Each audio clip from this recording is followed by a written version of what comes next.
அன்பான சகோதர சகோதரிகளுக்கு அஸ்ஸலாமு அலைக்கும் வரஹ்மத்துல்லாஹி வபரகாத்துஹு. இன்று ரமலானின் மிக முக்கியமான நினைவு நாள்களில் ஒன்று. இந்த நாளில் நடந்த மிக பெரிய வரலாற்று சம்பவம் தான் பத்ர் யுத்தம். இது இஸ்லாமிய வரலாற்றில் உண்மையையும் பொய்யையும் தெளிவாக பிரிந்த நாள் என்று கூறப்படுகின்றது.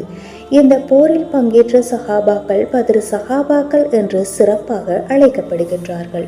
பத்ர் சஹாபாக்களை நினைவூட்டும் ஒரு சிந்தனையை இன்று பார்க்கலாம்.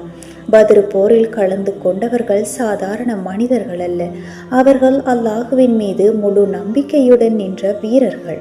ரமலான் மாதத்தில் 17ஆம் நாளில் நடந்த பத்ர் யுத்தம் என்பது இஸ்லாமிய வரலாற்றில் மிக முக்கியமான திருப்பு முனையாகும். அந்த நாளில் முஸ்லிம்கள் வெறும் 313 பேர் மட்டுமே. ஆயுதங்களும் குறைவு, வசதிகளும் குறைவு. ஆனால் எதிரிகள் 1000க்கும் அதிகமானோர். ஆனால் ஒரு விஷயம் மட்டும் அவர்களிடம் மிக அதிகமாகவே இருந்தது: அல்லாஹுவின் மீதான உறுதியான ஈமான். அந்த போரில் கலந்து கொண்ட சஹாபாக்களை பற்றி நபிகள் நாயகம் ஸல்லல்லாஹு அலைஹி வஸல்லம் அன்னவர்கள் ஒரு முக்கியமான செய்தியை கூறியுள்ளார்கள். அல்லாஹ் பத்ர் போரில் கலந்து கொண்டவர்களை பார்த்து, நீங்கள் விரும்பியதை செய்யுங்கள், நான் உங்களை மன்னித்து விட்டேன் என்று கூறினான். ஆதாரம் சஹீஹ் புகாரி, ஆதாரம் சஹீஹ் முஸ்லிம்.